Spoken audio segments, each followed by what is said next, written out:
اور اب کچھ بات مقبوضہ کشمیر کی صورتحال کی، جہاں پر بھارتی فوج کے تشدد کی لہر میں تیزی آ گئی ہے اور یہ طویل ہوتی جا رہی ہے۔ قابض فوج نے تازہ واقعات میں مزید 4 کشمیری نوجوان شہید کر دیے۔ کل 8 کشمیریوں کی شہادت کے بعد تعداد 12 ہو گئی، اور اسی پر کچھ مزید بات کر لیتے ہیں۔ اس وقت ہمیں جوائن کیا ہے کشمیری رہنما میر وائز عمر فاروق صاحب نے۔ میر وائز عمر فاروق صاحب، آپ کے وقت کا بہت شکریہ۔ جیسے آپ نے دیکھا جتنا ظلم کشمیر میں ہو رہا ہے، کشمیر نوجوانوں کی شہادت پر اب کشمیریوں کے حوصلے کیسے ہیں؟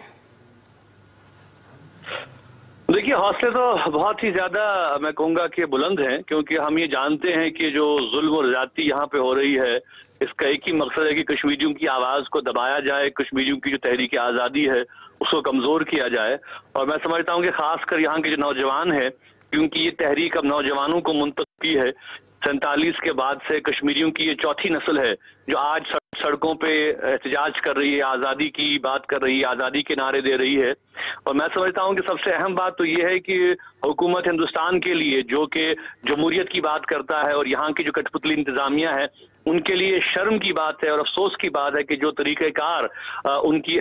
کی پیراملٹری فورسز نے، ان کی فوج نے، ان کی پولیس نے اختیار کیا ہے کہ ٹارگٹ فائرنگ کی گئی ہے۔ کل جو آپ کہہ رہے تھے کہ 8 کشمیری شہید ہوئے ہیں، آپ دیکھیں کہ ان میں سے جو اکثر جو ہیں ان کے سروں پہ، سینوں پہ گولیاں چلا دی گئی ہیں، بالکل ٹارگٹ فائرنگ کی گئی ہے۔ کوئی ایسا عمل نہیں تھا کہ جس میں کہ انسانی جان کو بچانے کی کوشش کی جاتی، لاٹھی چارج کیا جاتا یا ٹیئر گیس چلائے جاتے، لیکن یہ طریقہ کار ہم دیکھ رہے ہیں کہ بالکل واضح ہو چکا ہے کہ جب سے بھارت کے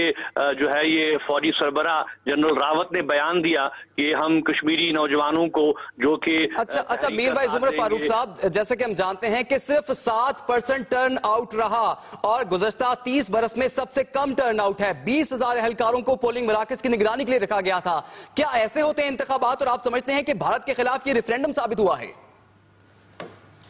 بالکل، میں سمجھتا ہوں کہ کشمیری عوام نے جس طریقے سے